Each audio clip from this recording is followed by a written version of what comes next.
ప్రభునందు ప్రియమైన దేవుని బిడ్డలకు ఉదయకాలపు శుభాభివందనాలు తెలియజేస్తున్నాను. ఈరోజు మన దేవుని యొక్క వాగ్దానము యాకోబు పత్రిక 1వ అధ్యాయము 4వ వచనం. యాకోబు పత్రిక 1వ అధ్యాయము 4వ వచనం.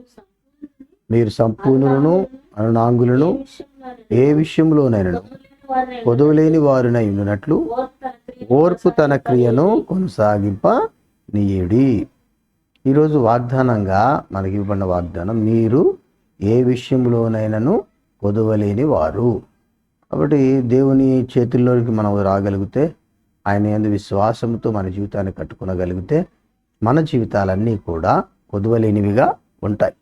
ఈ అధ్యాయాన్ని మనము ధ్యానం చేయగలిగితే 3 భాగాలుగా మనం ధ్యానం చేయవచ్చు. మొట్టమొదటిది శ్రమల ఉద్దేశ్యము.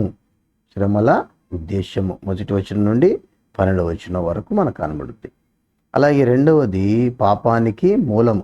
దేవుని దూరం అయిపోవటానికి, మన పాపంలో పడిపోవటానికి, దేవుని మహిమపరచలేకపోవడానికి కారణము పాపం. దాని యొక్క మూలము 13వ వచనం నుండి 18వ వచనం వరకు మనకు కనబడుతుంది. అలాగే మూడవదిగా నిజమైన విశ్వాసము దేవుని వాక్యానికి లోబడుతుంది. ఎవరైతే దేవుని వాక్యానికి లోబడి జీవిస్తారో వారే విశ్వాసమందు, నిజమైన విశ్వాసమందు ఉన్నవారై ఉంటారు. ఈ 3 భాగాలుగా మనం ఈ మొదటి అధ్యాయాన్ని మనం చూడగలుగుతాం. ఇందులో సపరేట్గా మనకు ప్రత్యేకించి చెప్పబడిన ఈ వాగ్దానం విషయం ఏంటంటే, ఓర్పు విశ్వాసులు సంపూర్ణులను అనునాంగులను ఏ విషయంలోనైనాను కొదవలేని వారుగా ఉండడానికి ఇంకా చాలా పని జరగాల్సి ఉందని సూచిస్తూ ఉంది. కాబట్టి ఇప్పటితో అయిపోలే, ఇంకా చాలా పని ఉన్నది అని తెలియచేయటానికి ఇది ఒక సూచనగా కనబడుతుంది. అందుకే ఓర్పు తన క్రియను కొనసాగింప నీయుడి అని చెప్తున్నాడు. కాబట్టి దేవునిలో సాగుచున్నామంటే మనకు ప్రత్యేకించి కావాల్సింది ఓర్పు. దానిని మనం సహనము అంటారు, ఓపిక అంటారు. ఆ దేవునికి విధేయులై నడుచుకోవటం. కొన్ని మాటలు చూద్దాం. చూడండి, కొలస్సీలు రాసిన పత్రిక 1వ అధ్యాయము 9 నుండి. కొలస్సీ 1వ అధ్యాయం 9 నుండి.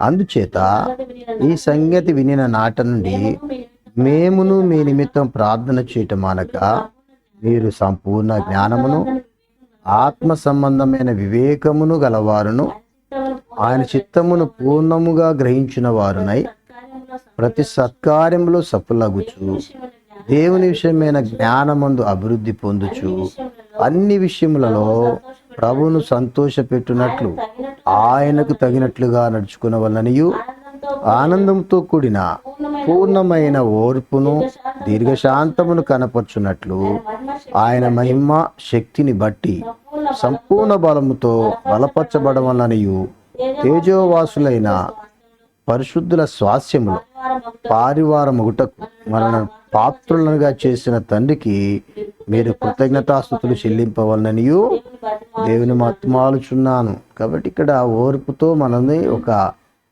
విశ్వాసం ఏం చేయాలంటే కొనసాగించే వారముగా ఉండాలి.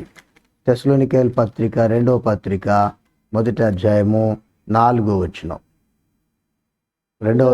అందువలన మీ హింసలన్నిటిలోనూ మీరు సహించుచున్న శ్రమలలోనూ మీ ఓర్పును విశ్వాసమును చూచి మేము దేవుని సంఘములలో మీ యందు అతిశయపడుచున్నాము. ఎంత గొప్ప మాట అండి! పౌలు చెప్తున్న మాట. ఇతర సంఘాల్లో అతిశయపడుతున్నారట. ఎందుకు బట్టి? హింసలన్నింటిలోనూ సహించుచున్న శ్రమల్లోనూ ఓర్పు విశ్వాసం చూచి అతిశయపడుతున్నారు. కాబట్టి మనం కూడా ఈ రీతిగా జీవించే వారం అయితే మనల్ని బట్టి కూడా అతిశయం కలుగుద్ది. కాబట్టి మనం ఆ రీతి జీవించే వారం ఉండాలి. చూడండి, 2వ తిమోతి 2వ అధ్యాయము 12వ వచనం. 2వ తిమోతి 2:12. సహించిన వారమైతే ఆయనతో కూడా ఎలుదుము. ఆయనను ఎరగమంటే మనలను ఆయన ఎరుగనను.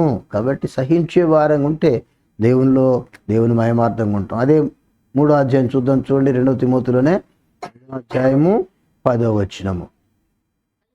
అయితే నీవు నా బోధను, నా ప్రవర్తనను, నా ఉద్దేశమును, నా విశ్వాసమును, నా దీర్ఘశాంతమును, నా ప్రేమను, నా ఓర్పును అంతియోకయకు, ఈకునియకు, లుస్రాను పట్టణంలో నాకు కలిగినట్టి హింసలను, ఉపద్రవములను తెలుసుకున్న వాడవై నన్ను వెంబడించితివి. అట్టి హింసలను సహించితివి గాని వాటన్నిటిలో నుండి ప్రభువు నన్ను తప్పించెను. క్రీస్తు యేసునందు సద్భక్తితో బ్రతక నిర్దేశించు వారందరూ హింస పొందుదురు. కాబట్టి దేవుని సన్నిధిలో మనము కొదువలేని వారిగా ఉండాలంటే విశ్వాసములో ఓర్పుతో మన విశ్వాసాన్ని కొనసాగించే వారంగా ఉండాలి. అట్టి కృపతో దేవుడు మనల్ని నింపునుగాక. ప్రేమగల తండ్రి, పరిశుద్ధాత్మ దేవ, నీ అందరి విశ్వాసములో మేము వేరుపారే వారముగా ఓర్పు, సహనము, నాయన సహించే గుణము కలిగి మేము ముందుకు సాగులాగున మమ్మల్ని సిద్ధపరచుమని, ఆయన కొదువలేని జీవితాలు మీరు ఇవ్వటానికి ఇష్టంగా ఉన్నారు. అందుకు తగిన ఓర్పుతో మమ్మల్ని ముందుకు కొనసాగింప చేయమని, సిద్ధపడుచున్న ప్రతి బిడ్డను ఆశీర్వదించుమని యేసు పేరిట వేడుకొంచున్నాను తండ్రి, ఆమేన్. ప్రభువైన యేసుక్రీస్తు యొక్క కృప, కనికరము మనందరికీ తోడయుండి నడిపించును గాక. ఆమేన్.